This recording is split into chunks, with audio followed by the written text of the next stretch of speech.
कन्याकुमारी की यात्रा। कृष्णा। राघव, कैसे हो? राघव। मैं ठीक हूँ, तुम बताओ कैसे हो? कृष्णा। मैं ठीक हूँ। इस बार की गर्मी की छुट्टियाँ कैसी रहीं? बहुत अच्छी रहीं। मित्र, इस बार हम सब परिवार कन्याकुमारी गए थे। वाह, यह तो खूब रही। पिछली बार भारत के उत्तरी छोर कश्मीर की सैर और इस बार दक्षिणी छोर कन्याकुमारी की। हाँ मित्र, कश्मीर की सैर करने के बाद से ही मेरी इच्छा कन्याकुमारी देखने की थी।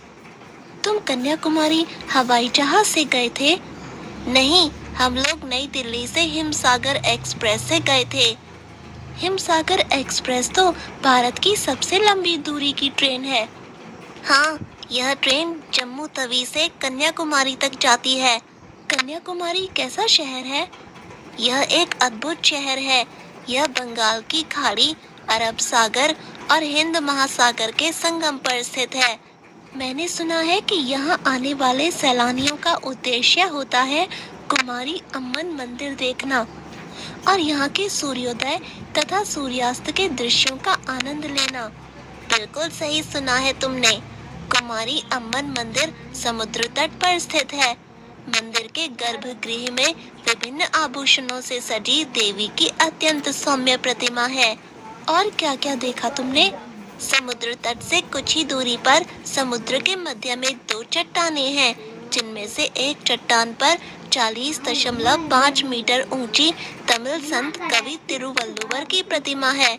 इन्होंने काव्य ग्रंथ तिरुकुलर की रचना की थी। और दूसरी चट्टान पर क्या है? दूसरी चट्टान पर स्वामी विवेकानंद का स्मारक है, जिसमें स्वामी विवेकानंद की कांसे की 2.5 मीटर ऊंची प्रतिमा है। शिकागो सम्मेलन में शामिल होने से पूर्व विवेकानंद जी ने यहाँ ध्यान किया था। क्या तुमने वहाँ के सूर्योदय और सूर्यास्त का आनंद लिया? हाँ मित्र, अद्भुत नजारा था वह। शाम के समय हम सबकी निगाहें आसमान की ओर लगी थीं। सूरज अपनी ऊष्मा समेटने लगा था। आसमान में चारों तरफ नारंगी किरणें फैलने लगी थीं। धीरे धीरे वह सागर में समाने लगा और कुछ ही पलों में बादलों की ओट में छिप गया। मित्र, सूर्योदय का दृश्य तो और भी मनोरम होगा। बिल्कुल, सूर्योदय का दृश्य बेहद खूबसूरत था। 5 बजे से ही लोग सागर तट पर जमा होने लगे। धीरे धीरे पूर्व दिशा में क्षितिज पर सुनहरा रंग फैल गया और उसके मध्य से एक लाल रंग का उभार दिखाई दिया, जो कुछ ही पलों में नारंगी अर्धवृत्त से पूर्ण वृत्त में बदल गया।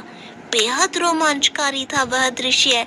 सच पूछो तो मेरे लिए वे दोनों दृश्य अविस्मरणीय हैं।